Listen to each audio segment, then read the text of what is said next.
กับสบายดีข้างน้องมือนี้เนาะวันนี้ก็พบกับพี่ต่อมาในช่องซางชาแนลเนาะวันนี้ก็สิมาในแบบมืดๆนิดนึง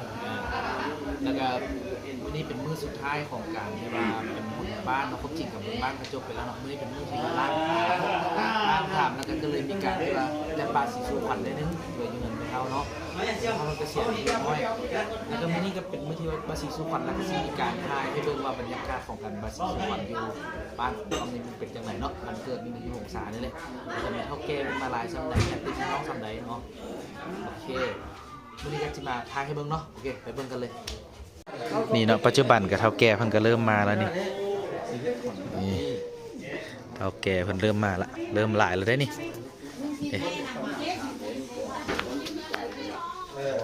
หลายเนาะ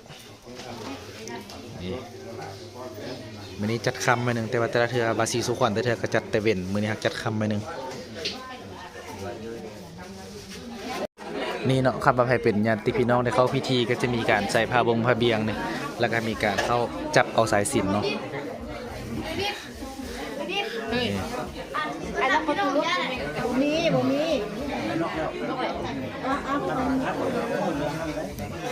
ผู้เฒ่าผู้แก่นะอ้อมเต็มนี่เลย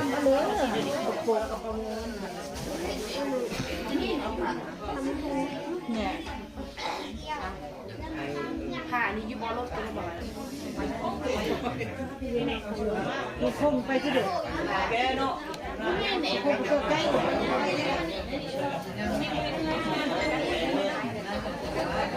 จะเป็นคนนำสวดเนาะนั่งนี่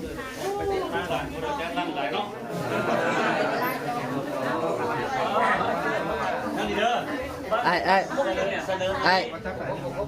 ทักทายดีที่สุดจะพบหน้าหมายตานั่น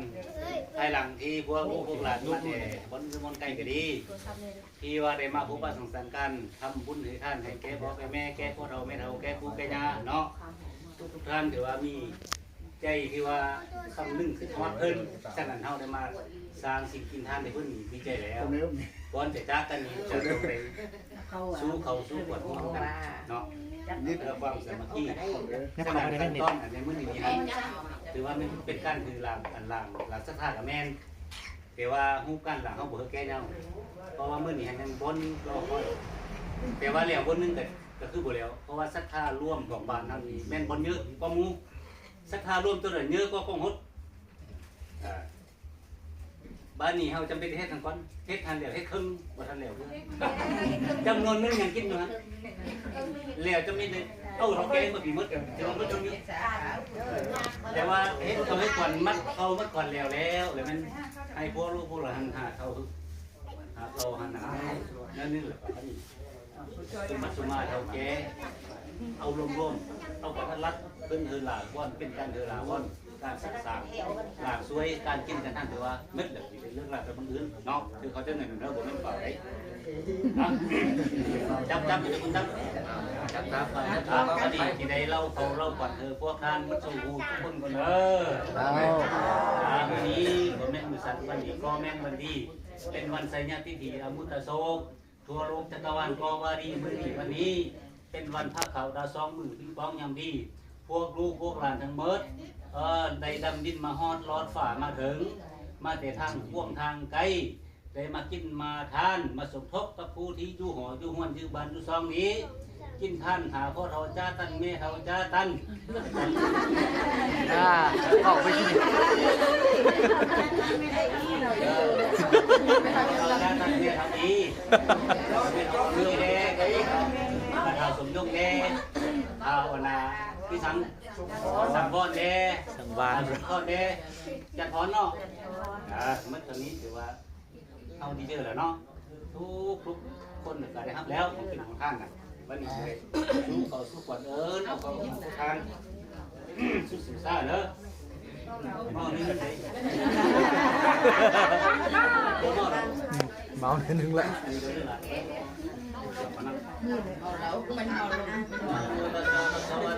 บางข้ออยู่นะโมตัสสะภะคะวะโตอะระหะโตสัมมาสัมพุทธัสสะนะโมตัสสะภะคะวะโตอะระหะโตสัมมาสัมพุทธัสสะ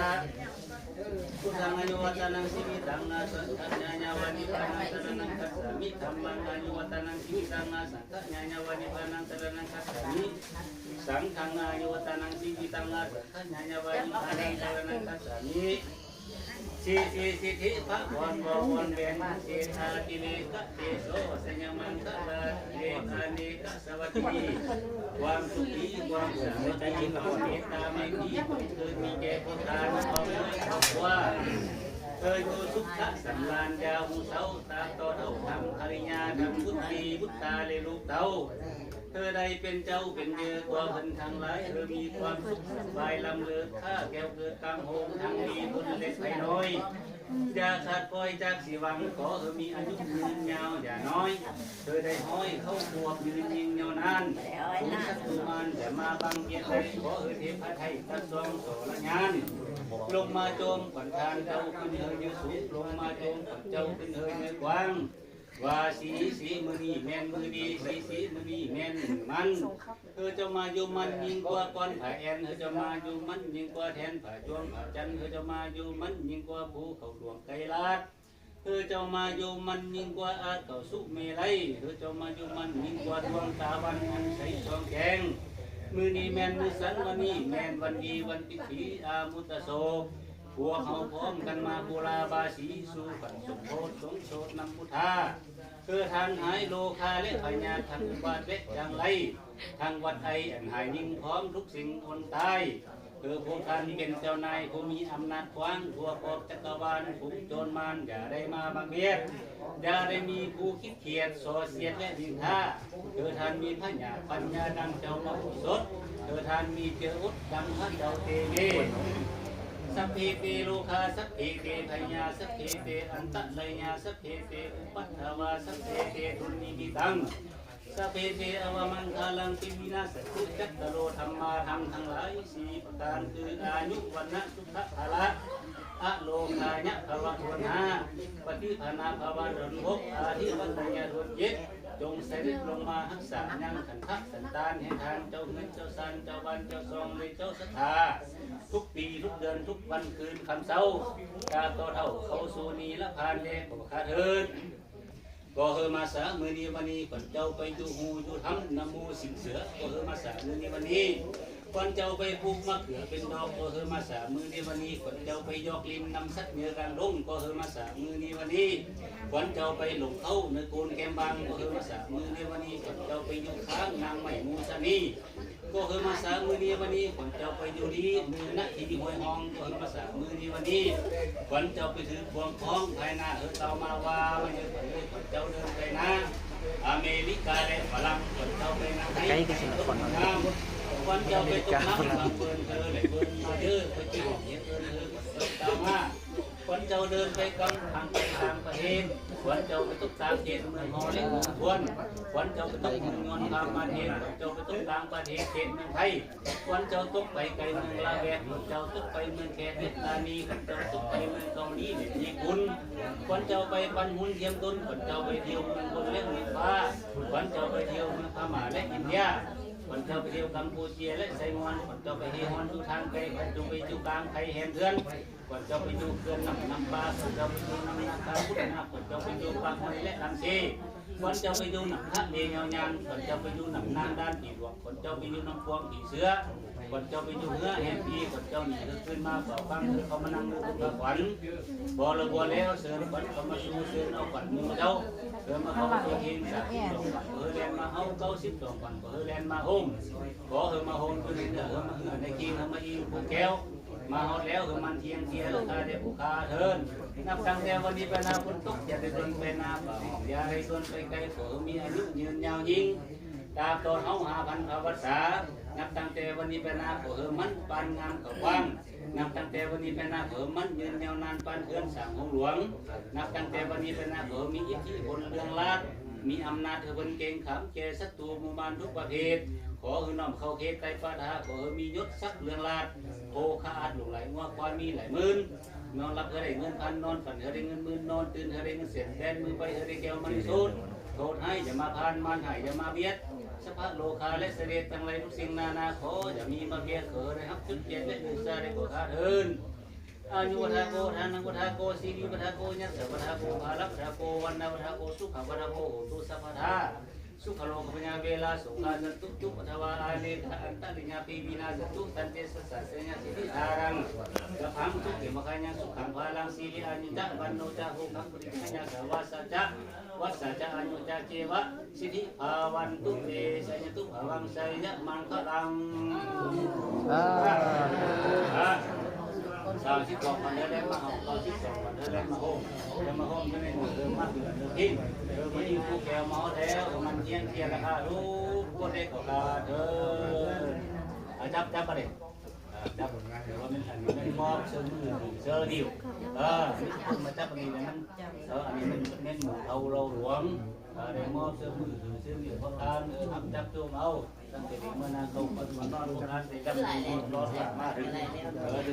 งทางไปสามปฏิภาณตลอดปลอดภัยเอา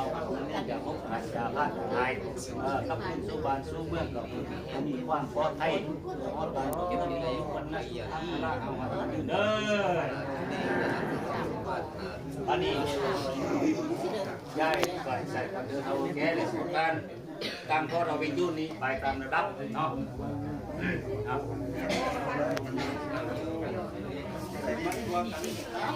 ให้ทุกคนดู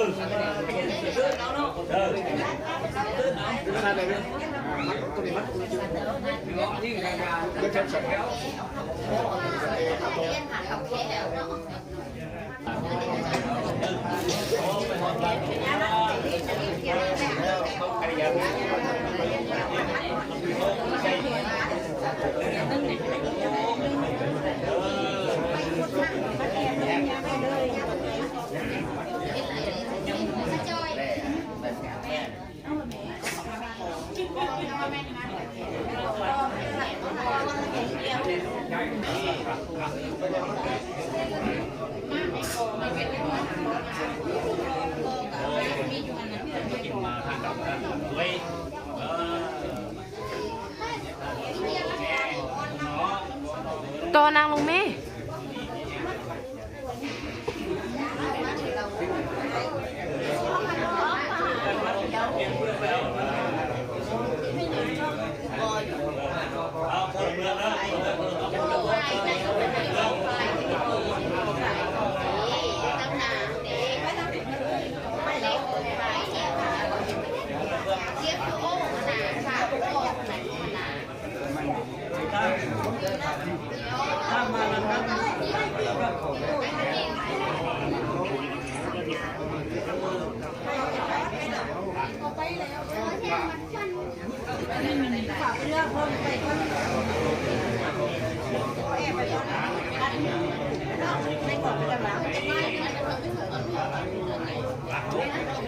คนเมื่อย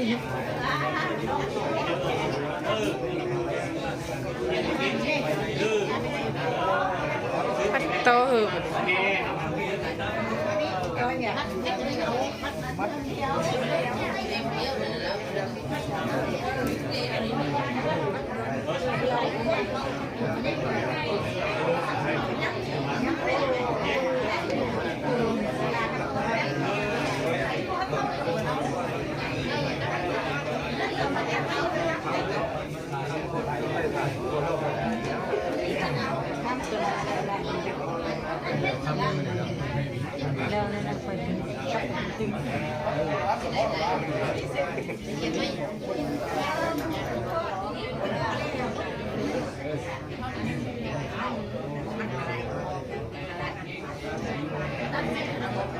ไปจอยไทยหูมันงามหนู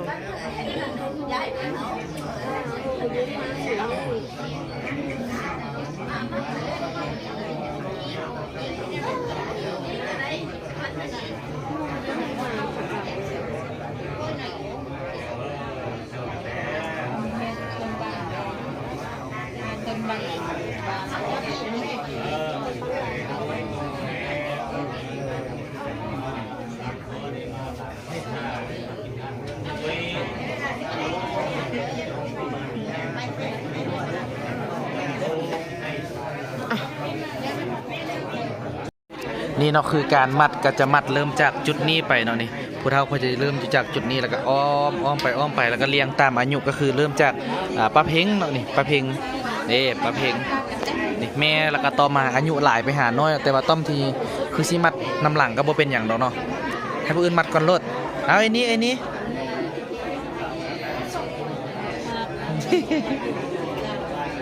เนาะเขาจะมัดไปตามจังซี่เลย แต่ว่าต้อมก็คือสิมัดนำหลังกับบ่ได้ซีเรียสหยังเนาะโอเค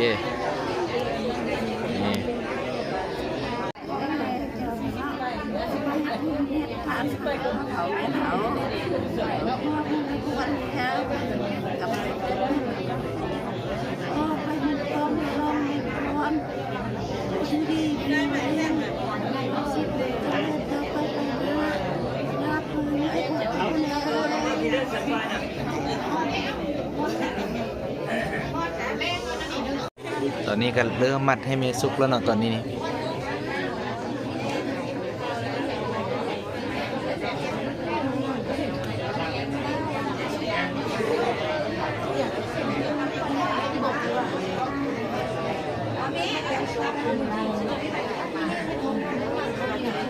ต่อเอ้ย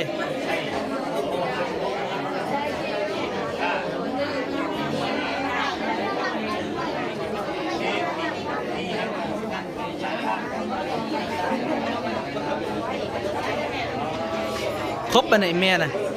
ชิได้บังดูครบแล้วนี่เบิ่งตะเขียนแม่นี่เนาะ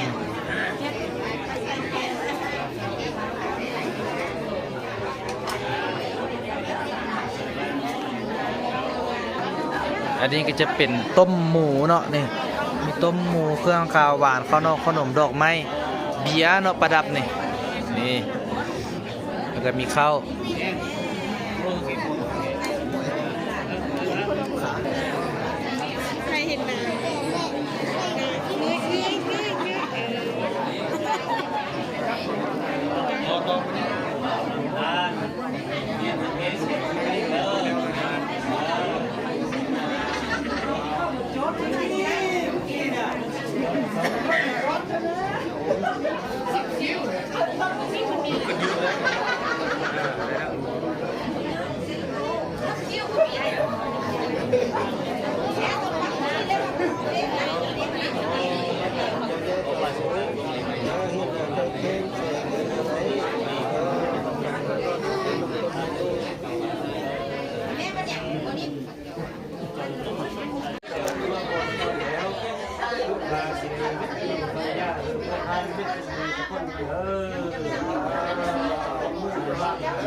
เราเก็บกองเราเก็บเงินเราเก็บได้เราไฟที่นี้สี่สิทธิการเป็นมือหายโดยใครสิทธิจงมือหายทุกทักษิณหน้ามีทางผู้สาวเราแก้มันหลอกย่อมสิทธิมีทางหลังชื่อว่าอันพิเศษหลังเรื่องทิพย์เป็นใกล้จงมือหายคุยให้ทุกแห่งเราแค่นี้เศรษฐีก็คือคนวิทย์เราเล่นก็คือไม่ได้ไปมหาเศรษฐีเป็นเรื่องบุคคลวิทย์มหาเศรษฐี ทั่วอย่างวะ ไปผู้ชายที่ไปเอาบวยนี่บวยทำบุญว่านำระยะตกขึ้นขอให้นั่งเขานี่มาช่วยทำเยอะนำระยะตกขึ้นนำขอให้นั่งข้างหน้าเลยวันนี้ไปทำกันกับลูกขอให้คนทานทั้งหลายเป็นผู้ขึ้นต่อกับฝ่ายกันทำกันเป็นหนึ่งของพวกนี้จะฝ่ายกันทำกันแล้วนี่มอดทุกไปแล้วทุกไปแล้วมีทั้งเทวเทวดาทั้งหลายผู้ใหม่ไปทั้งหลายอันนี้ขอมีสัพพะชีขอน้องมาอย่างนั้นทางบ้านเราคงมือขนาดนี้เรามีขอห้อยไปได้ที่คอยทำมามีทั้งโนริโนไลรัตนาคัดเกี่ยวคุณพุ่งมีทั้งเกี่ยวแหวนปัทมะลาดมีทั้งเกี่ยวปัทมะลาดเป็นเพื่อนได้เหลือเป็นลาดทำขอให้เจ้าพูดได้ดังโดนดีดังแก้วมีเสื้อผ้าประดับแก้วเกี่ยวบุญได้เกี่ยวผีได้ทำนี้สักเดียวทำขอให้บ้องเงินหลังมันก็ส่วนแน่นเจ้าเจ้าพูดเด้อบ้องเงินเสร็จได้มารับเงินบ้องเงินมันก็ส่วนมันบ้องเงินทันมันก็ส่วนน้อยบ้องเงินหอนมันก็ทันได้แก่เจ้าพูดเด้อเนี่ยเมื่อเจ้าพูดจะเที่ยวทางใกล้ให้ทำหุ่นซิวหรือหุ่นแท้จะเมื่อเจ้าพูดจะเที่ยวแท้ขอให้ ได้ขี่รถเช็ดและรถเอวนำเมื่อจะกูจะใส่ยารถใส่ยานอนขอมีเทววุฒิเทวดามารักษาแฟนเพื่อเขาสองข้อทางจะได้คัดคาใครเราต้องหนีเป็นเราคนที่นำเมื่อปะซึกก็เราทั้งหลายพวกท่านง่ายมือได้กันเป็นเหือมันไฟขึ้นแล้วจะทมอมแล้วจะค่ายทมน้ำลายตัวไหนเป็นเสียงที่ท่านนั่งกินท่านรู้ทุกคนเลยอายุวันสุขทาลัง นี่เนาะผู้ใดได้เล่าแล้วก็สิเอามารูปใส่หัวนี่นี่ที่เหลือก็จะกินเองเนาะ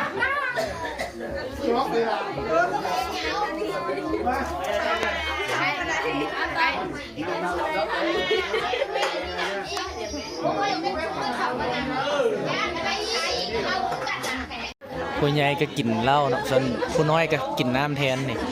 เป็นคนละน้อย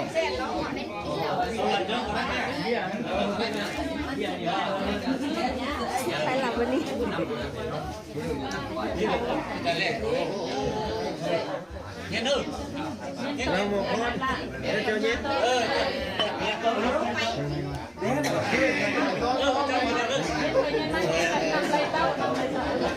ต้องไปเย็นแทน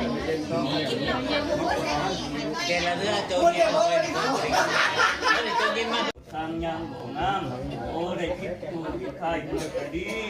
โอ้ก็มีขันเข้าใหม่สมมาสมบัติสมมาพ่อแม่เฒ่าแก่อันนี้ก็ขอพ่อแม่เฒ่าแก่นี่บางแห่งญาติวาธิกรรมโอ้เฮอลูกเฮอหลานจะสู้เฮอเป็นบาปเป็นกรรมทอนทุกคนเชิญลูกหลาน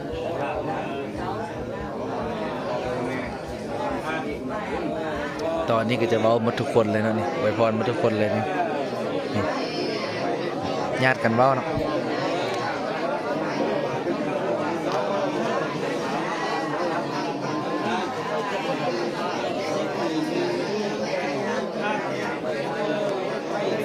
ทุกคนอาจจะฟังบ่ฮู้เรื่องเด้อเพราะว่าเว้าหมดทุกคนเลย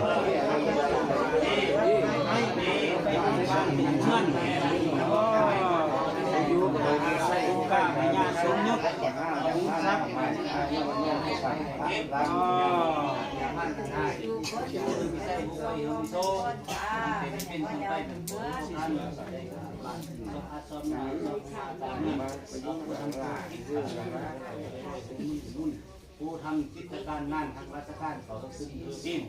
ได้ลาบยศถาบรรษักตาลอดยิ่งขึ้นไปเด้ขอขาเถิดอายุสุขังลัง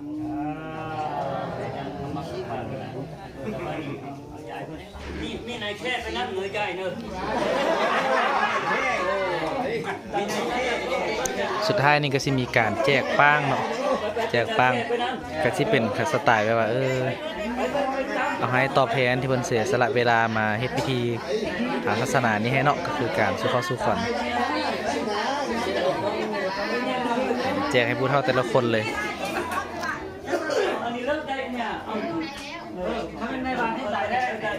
เนาะอันนี้ก็จะเป็นการสู่ขวัญแบบโดยรวมๆของชาวหงสาเนาะขอบใจทุกคนที่มาเข้ามารับชมเนาะทุกคนที่มาเข้ามารับชมเนาะสำหรับคลิปนี้ต้องก็สิขอจบแต่เพียงเท่านี้เด้อนี่กับบรรยากาศแบบนี้เลยอย่าลืมกดไลค์กดแชร์กด Subscribe ให้กันเด้อขอบใจหลายๆ